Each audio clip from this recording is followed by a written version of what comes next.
Hi guys, it's Jill, and welcome back to the Equine in Theory podcast. On this week's episode, I want to talk a little bit about preparing for some things that your horse might encounter in the world, and the misconceptions surrounding positive reinforcement in that regard. Dun, dun, dun, dun. Okay, so let's just jump into it.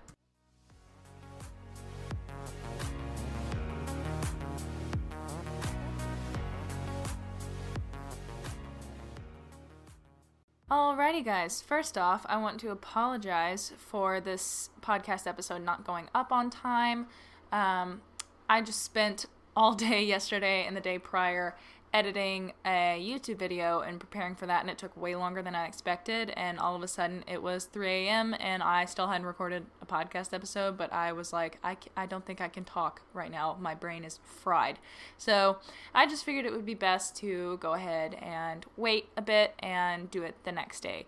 So now I'm recording it on Tuesday. My bad. This will not be a regular thing. Anyway, back to our regularly scheduled programming here. There have been a few things that have made me, kind of inspired me to talk about this, I guess. So I've gotten several DMs, obviously, over the period since I started doing positive reinforcement. And, there's such a wide range of messages. Some of them are like, how do I do this? What's up with this? Can you explain this? And I'm confused on this, or how does that work? Blah, blah, blah. You get the point. So, and I love answering those questions to the best of my ability. And every now and again, you'll get one that's just kind of like, I'm really curious as to your thoughts on this, but also this is X, Y, and Z as to why you're wrong. And I never really get that. I mean, I guess it's sort of a passive-aggressive thing, but it doesn't bother me because, of course things come across differently in text, so sometimes I'm like, are you being shady, or do you actually, want to know, and you're listing reasons why you don't think that works? But anyway, regardless, I'm happy to answer and do my best to explain why I do what I do with the clicker training and the positive reinforcements and this weird voodoo tree hugger nonsense. But yeah, so I got one the other day. I can't remember exactly what it said, but that is probably for the best, for, confidentiality's sake. And I also don't want to embarrass anyone because I don't know what their intentions were. And it wasn't a bad message at all. It was just like, I don't understand how you can just be so passive with your horse. And they were like, what about this situation or this situation? You're stuck at a new barn and you need to move, or at a show and you need to get the horse on the trailer and he's not loading, or if your horse spooks, or if you're leading and your horse is constantly trying to graze, but you need to go somewhere, or, a list of emergency situations, and, things like that. And what I kind of wanted to talk about is my thoughts on that. But before I get into that, I also wanted to discuss a meme I saw today that I was like, oh my god, this is just a prime example of people who just don't get it. So I'm going to explain it to you in case you happen to run across it. So it's like a deep fried meme, those that are like super grainy and gross. But anyway, it's a person holding a clicker and in the other hand, a leash that is connected to a dog. And it is depicted as a ferocious black dog with red eyes, and he's biting the leg of another stick figure. And the person with the clicker is saying to the person that's getting his leg bitten off, hold on a second, I just have to wait till he stops so that I can click him for stopping. And it made me laugh because I was like, whoever made this meme clearly doesn't understand how positive reinforcement training works. Well, yes, we like to focus on rewarding good behavior and reinforcing that and making it more desirable for the animal to want to do. The moment to do that is before it happens. So I'm going to try to talk about that to the best of my ability. This is a big part of the positive reinforcement clicker training philosophy. And it carries over into natural horsemanship or traditional riding, whatever, as well. However, in my personal experience, not as much. And the point is, you don't wait until the incident happens to try and correct the problem. Obviously, if your dog is biting someone's leg off, you need to keep everyone safe and do whatever you need to do to ensure the dog's safety and the person's safety. But after the incident is over, then we go back to the drawing board and say, oh, where did we go wrong? How did I miss this? And why didn't I prepare the animal before something like that happened? And I feel that as a horse owner or a dog owner or a cat owner or what have you, it is your job to prepare the animal for the world. Especially, I was listening to the Drinking from the Toilet podcast earlier today, and they were talking about how important it is to socialize young dogs to other dogs so that they don't become aggressive. And, obviously if you get a dog later in life that wasn't properly socialized, then you've got a whole nother animal to deal with. But it can still be dealt with in most cases. But as dog owners, or like I said, whatever animal, insert animal here, it is our responsibility to help our animals become comfortable in our world and show them that they can be confident and they can trust us, and that the things that we ask of them won't push them past their capabilities or hurt them in any way or scare them. So how you go about that is by breaking the scary thing down, or if they have, usually I would say in the case of a dog, usually I would say, maybe I'm not a professional, that aggression towards strangers is usually fear-based, and they're protecting themselves or protecting their owners, and you have to socialize the animal. And the same goes for horses, and maybe a scary end of the arena. You have to break it down and work in successive approximations. Make the arena a really good place to be, and then gradually work your way over by giving the horse something to do, like targeting cones, or ensuring that there isn't a scary flappy thing over there. Maybe you can remove it and put it somewhere else where it's less threatening. Like if it's a tarp, you can shrink it down and then gradually make it larger. There are endless things to do. And in my experience with training horses traditionally, it was usually let's wait till there's a problem and then fix it. And I don't think that that's uncommon. And I think a lot of people might jump to, well, that's just bad training. You had a bad trainer, or you didn't know what you were doing. And that could very well be true. I don't claim to know everything, but I've ridden under a lot of really awesome people who are quite accomplished in the horse world, if you will. And my trainer and I, we worked through a lot of issues, but sometimes we weren't as proactive as we could have been. And sometimes, like with the end of the arena thing, it was just kind of kick until it's over. Or I think a good example would be maybe a horse that bucks. Because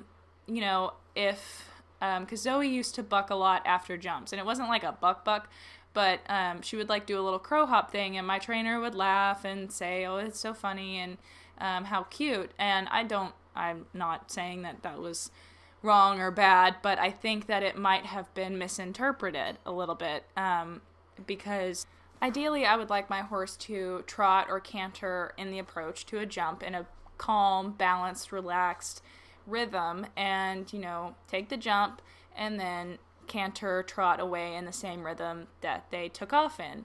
And when it becomes a consistent issue, and it was there for a little while with Zoe, where she would just throw these little crow hops, and sure, it was cute and funny from that perspective, but now I'm like, maybe there is something there, because I ride a lot of horses in the day, and none of them do that.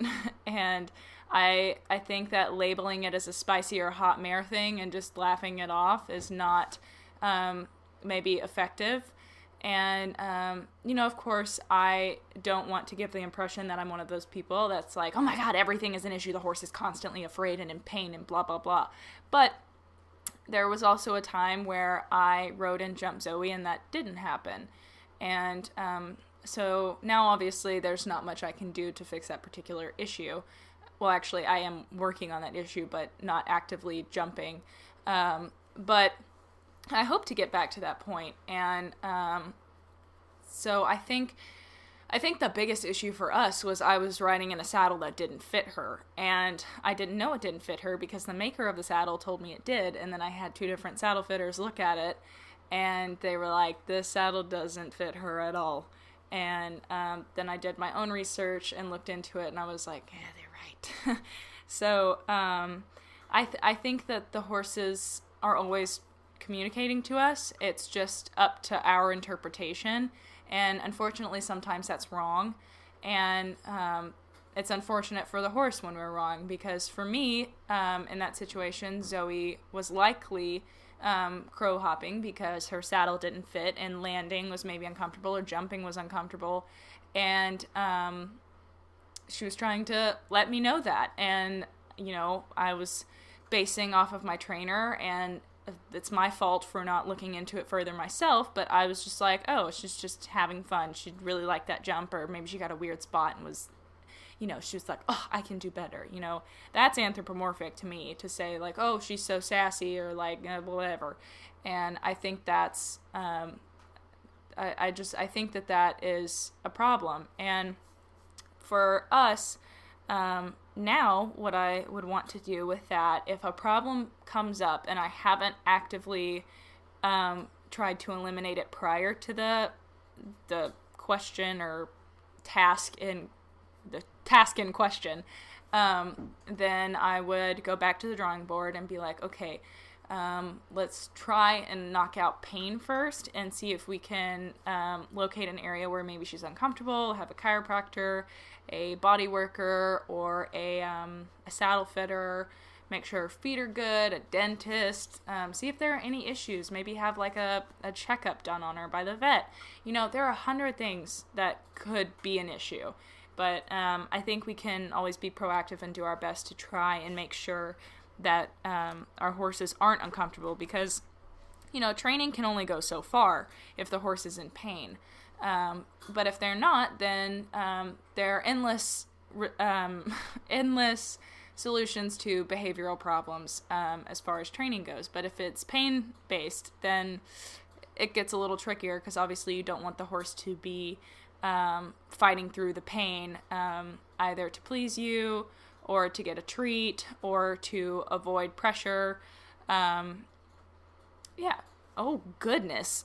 I'm a duck, apparently. I'm also having such a hard time talking. But I hope I'm getting my point across with this, that it's not the goal of clicker trainers to say, oh, we just let our animals get away with everything and we just wait till they're good and click and give them food. Like, that's not the principle. The principle is to set our animals up for success. So with a dog that is biting someone's leg in that example, you obviously in that example you wouldn't continue letting the dog bite the person's leg and say, oh, I'll just wait until he stops, then I'll click and give him food.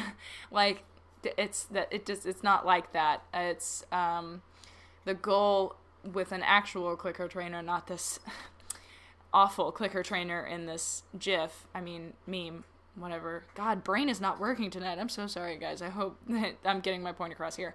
But the goal would be to maybe have the dog walk and have a really good heel, and have him be comfortable walking beside you, and then maybe just take him for a walk around your house and make sure that that he sticks to that, and he truly knows how to heel and stay at your side. And then maybe you go for a walk for just a few minutes, and maybe there's a person with just a person walking down the street really, really far away, and then you can just leave and then gradually ask that person to get closer and closer and work it up that way. I'm not a dog trainer, and there are hundreds of videos on how to do this with positive reinforcement out there. But the idea, I'm so sorry and so annoyed with myself right now. But the idea is that you work in successive approximations to ensure that the animal stays comfortable no matter what you're asking of them. So you don't just go from oh, he walks really nicely in my house. He walks nicely around my house. So now I can go to a busy intersection with a ton of people and they're walking dogs and stuff. You'll totally blow the dog's mind, especially if it's one that's not an overly friendly or not well socialized dog. And so I think taking precautionary measures to ensure that the animal is set up for success is the best way to go about things. And what happened a lot with me in the bucking example was that I would just end up pulling Zoe's head up, and obviously that's not super comfortable for her. And though my trainer was laughing, this also was not a behavior that we particularly liked. So she'd be like, pull her head up and kick her on, or I've been on other horses before and they start bucking and the mentality was always, well, if you stop them while they're bucking or rearing, then they learn that that's a way to get out of work, which could be true, but I don't think that the answer is kicking the horse on and forcing them to continue going, because usually the horse is either afraid, in pain, uncomfortable with what you're asking, or confused or frustrated. So, I would not be so keen to, if I asked a horse to canter and they threw a buck, to just be like, oh, you've got to canter now. I would be like, okay, the issues I just listed before, does the horse not understand what I'm asking? Or does his saddle not fit? Or do his teeth need to be done? What is causing this problem? Instead of, hello Snapchat, instead of just being aggressive about it. And I think that the horse world can stand to go in a direction where instead of just having this tough guy mentality or tough love, oh, I'm sorry, it's hard, you have to do it anyway. Instead of that, let's make it easy for the horse to be right. And that doesn't mean you don't have to, or you can't jump, or you can't ask your horse to canter if they throw a buck. The point is to make them comfortable and make sure that they understand what you're asking. And how I'm doing that with Zoe is I'm restarting her on the ground. For example, the other day, I was shooting this video for a camera company called Insta360. And I was like, it'd be really cool if I can work around this camera at liberty. And then later in the video, I can hop on Zoe and ride her around and ride around the camera, and then maybe do a little bit where I'm holding it up above my head. And I was so excited about this because that camera is super freaking dope. It's not sponsor on this podcast. But I honestly really enjoyed working with the camera because I didn't have to worry about trying to stay in frame when I'm filming. But I definitely pushed too hard because when I got on Zoe, she was very tight in her back, and I had literally just had a county saddle fitter out here, and I haven't sent the trial saddle back yet, so I just used that when I got on her because I knew it fit her perfectly. I rode in it when the fitter was here, and she was absolutely wonderful. On a loose rein in the bitless and just hacked around so beautifully. But for some reason the other night, it doesn't mean that it's going to be perfect every time. And the fact that it's not close to consistent makes me suspect holes in the training, or rather indicates that there are holes in the training. Because when I got on her, she was just really tight in her back, and she started jigging a lot, and I was like, oh, this is a disaster. And I was like, okay, well, maybe she just needs to walk for a little bit and let her back swing and loosen up. And I sort of went back to my usual mentality because I really wanted to ride for this video. And I pushed her for my own personal gain there, even though I knew the second I got on her that it wasn't gonna go well, and I would be better off emphasizing our cues and training points from the ground. And the reality of the fact is, me and my boss actually did this the other night. We calculated the percentage of body weight that I would be on Zoe, and I think it came out to, hold on, I'm going to do math real fast so I get this exactly correct. Okay, I'm back from the calculator. So I am roughly 10% of Zoe's body weight. It's between 10 and 11. So her carrying 10 to 11% of her body weight would be me carrying 13 to 14 pounds, or 12 to 13, I mean. So that's like carrying a pretty heavy cat. And I could not imagine having a heavy cat strapped to my back and then someone saying, okay, now go run around in circles for a while, also please jump. I wasn't jumping her, but like, the point is, I think that horses often get moved too fast, and that's where you get the behavioral issues, because we don't really take the time to build the horse up, at least in most training situations that I've been privy to. Sorry, trying to use a big word and I failed. But I know that there are some people that really, really do make the effort to start the horse on the ground and develop a top line, and then they start training with weights, and they make the horse comfortable, and they gradually increase the weight so that the horse builds strength that way. But I have never personally seen that done until this year. And it was from a clicker trainer. That doesn't mean that only clicker trainers do it, but I've never seen it done in traditional training, but that doesn't mean it's not. I think that's more of maybe a classical dressage thing, which is not super practiced in America.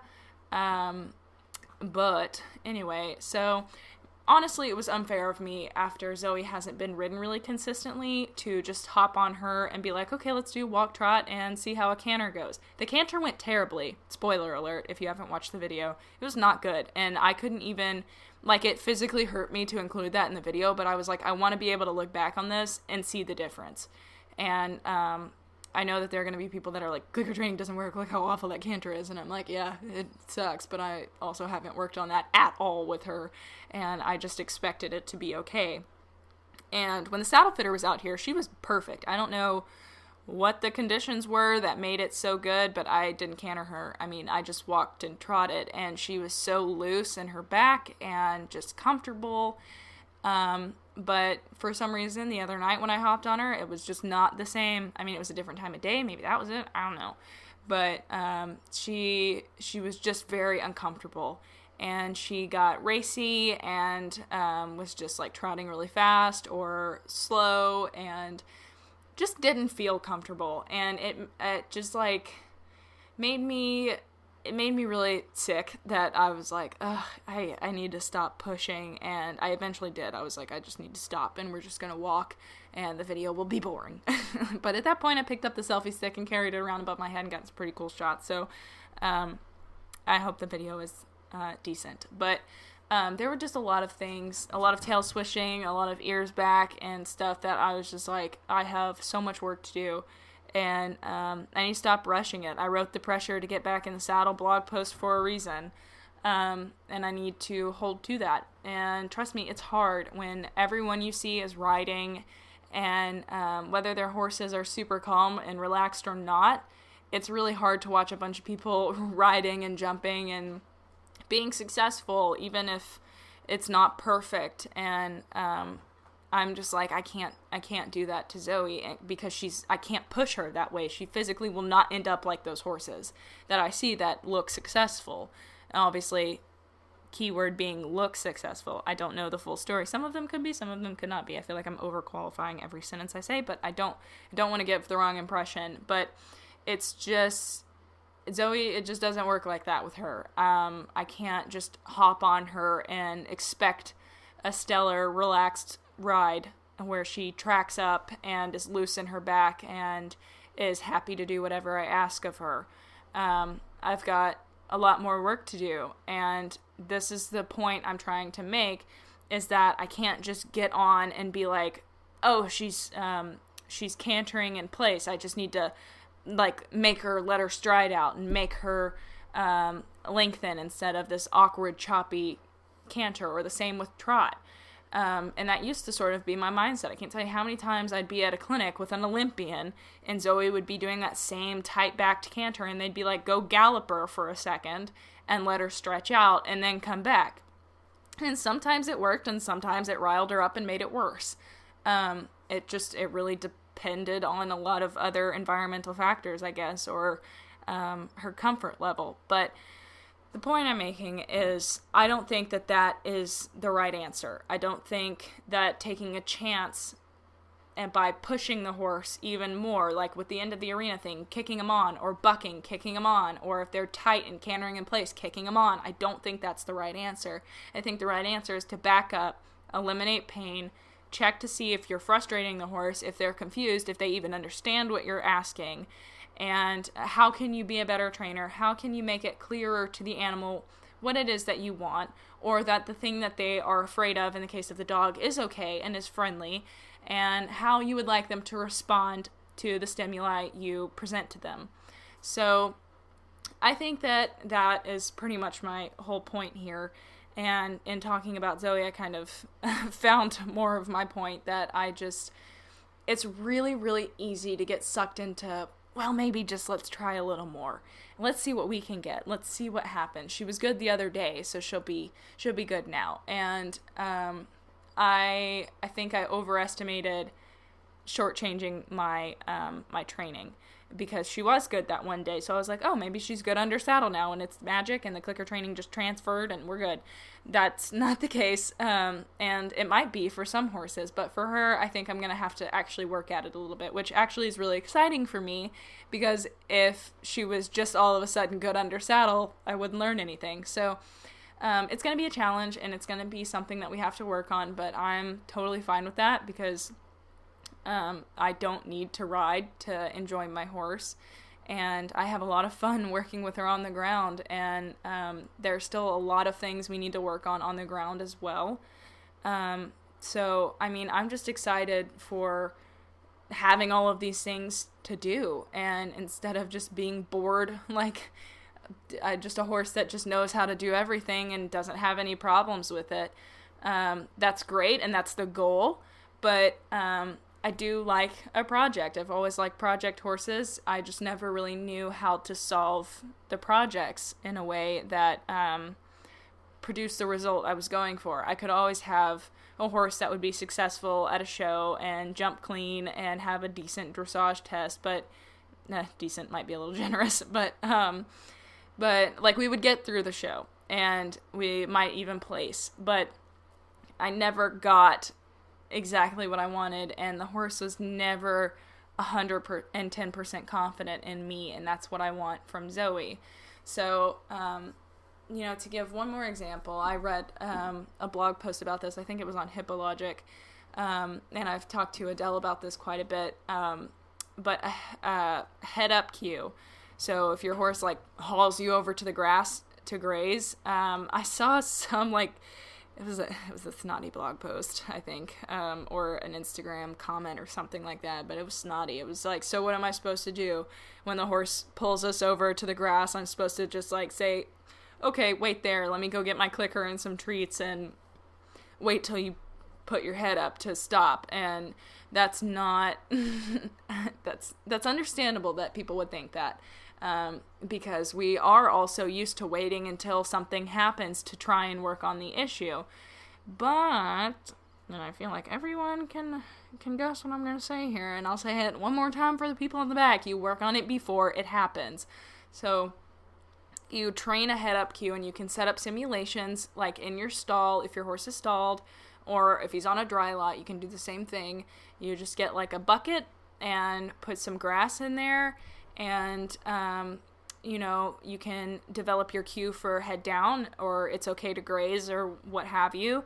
And then when the horse puts its head up, you can click and treat and introduce a head up cue. So you begin to have a communication system with your horse that says, it's okay to graze now, and also I would like you to pull your head up. And that way you don't have to resort to jerking on your horse's face to get them to walk away from the grass. You will have worked on that before you get to that grass patch. And then when you do, suddenly your horse is they have confidence in you that you will allow them to graze when it is okay.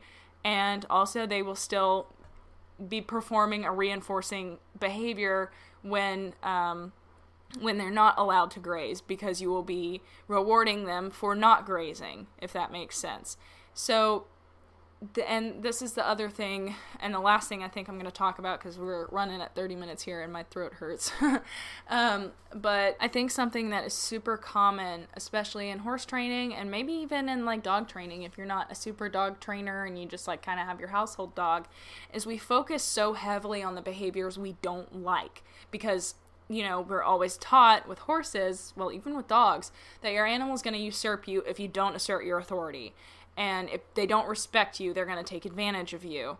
And in some cases, the behaviors can look like that, but you have to consider what is reinforcing this behavior. Why does the horse find this reinforcing? Why does the dog find this reinforcing? What in the environment, what in his life is making this the option he's picking? And then on the flip side, so let's take it back to the grass example. So the horse pulls you to the grass. Obviously, the grass is very reinforcing to the horse. But say he walks past the patch of grass and doesn't pull you to it. Most of us just keep walking. We don't reinforce the horse for it. Or we might give him a little scratch on the neck. But do you know that that's reinforcing to your horse? Often scratches have to be conditioned as a reinforcer. Some horses find them absolutely amazing. Zoe, it takes her a while to warm up to them, actually. If I just scratch her on the neck, she's like, whatever, stop. And if we're in a training session, she's like, please stop touching me, I'm working. Cue me, something. Give me something to do. And to be fair, I haven't really worked on scratches as a reinforcer. But if I'm just out chilling with her in the paddock, I can scratch this one spot on her neck and she just gets the lip going. But it takes her a second to realize what's going on. So my point is that in that scenario, we don't reward the horse, or we might do something that makes us feel good, like saying good boy, but those aren't primary reinforcers. Scratching's debatable. I've seen a few studies that say it is reinforcing and some that say horses just learn faster with food, which is a known primary reinforcer. But it's all about knowing your animal. Like, some dogs don't want to work for food and they'd rather work for play. So, it's really about what's reinforcing to the individual. Every training session is individualized for the particular individual. It's not a generic step-by-step. Training plans have to be adaptable. But that said, when we walk past a patch of grass, most of us do not reward the horse. We don't say, good, you walked past it. And so then that's not a very reinforcing behavior for the horse if absolutely nothing happens when they walk past it. They would rather risk the pulling on the face for a bite of grass because it's more reinforcing. And it might even be more reinforcing than the relief of the lead rope after you pull their head off, because most of them, what do? They dive back down and go back for a piece of grass. So, I think that there is a lot we can do to prepare our horses for things like the scary arena or being ridden under saddle, like the weight training, and making sure that they're totally comfortable to the best of our ability. And we can also teach them how we'd like them to behave, because as I think I've said in a few podcasts before, also sorry about the horses running around my house, the little kitty cats, they say we are so fast. Anyway, we have to teach them how we'd like them to behave, because horses are going to do what's natural to them, what's most reinforcing to them, unless you give something in their repertoire. If you put something in there, like horses don't know a head up cue unless it's something scary is in the environment or I'm satiated and I don't need any more food. So you have to install a head up cue, or offering a behavior like hip targeting. Yeah, the horse can do it, but they don't know it, and you have to put those things in repertoire so that you can ask that of your horse in a very clear way where they know what you're asking, and to install those behaviors. And I think the biggest one is when horses mug you and they want the food. You have to install a standing politely beside you, waiting patiently for the treat behavior. And if you don't, the horse is going to do what's natural and what usually works for them. So I think that being proactive is the point of this podcast. We'll call it Proactive Ponies or something.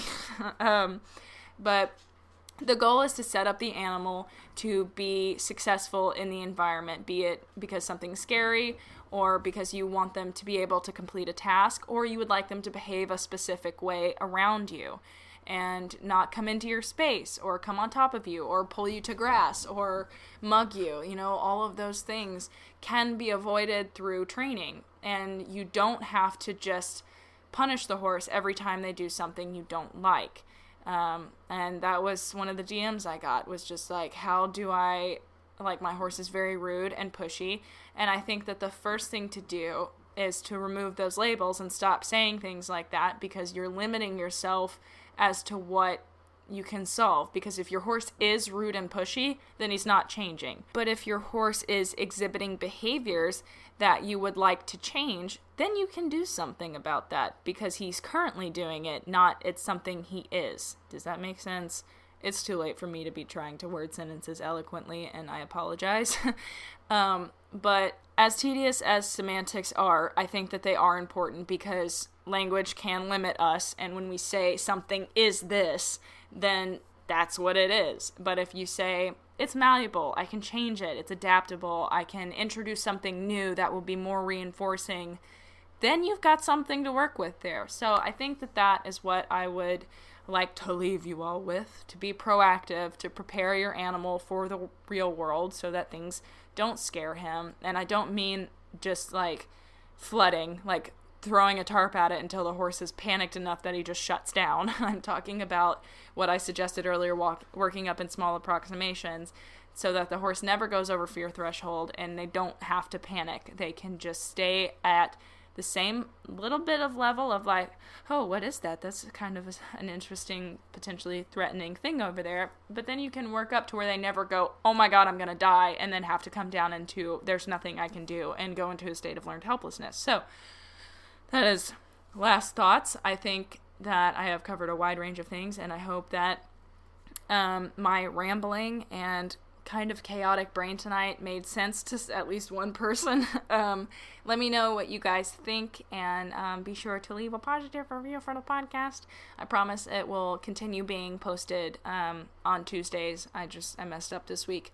But I hope that you guys enjoyed it and maybe learned something, or maybe got inspired thinking about something from a different perspective. So have a good one, guys. Be sure to check us out on JETEquiTheory on YouTube and Instagram and Facebook, and check out my website, JETEquiTheory.com, for maybe the blog post that I mentioned earlier, or sale horses, or how to contact me. So check that out, and I will see you guys. I will speak in your ears next Tuesday. Have a good one.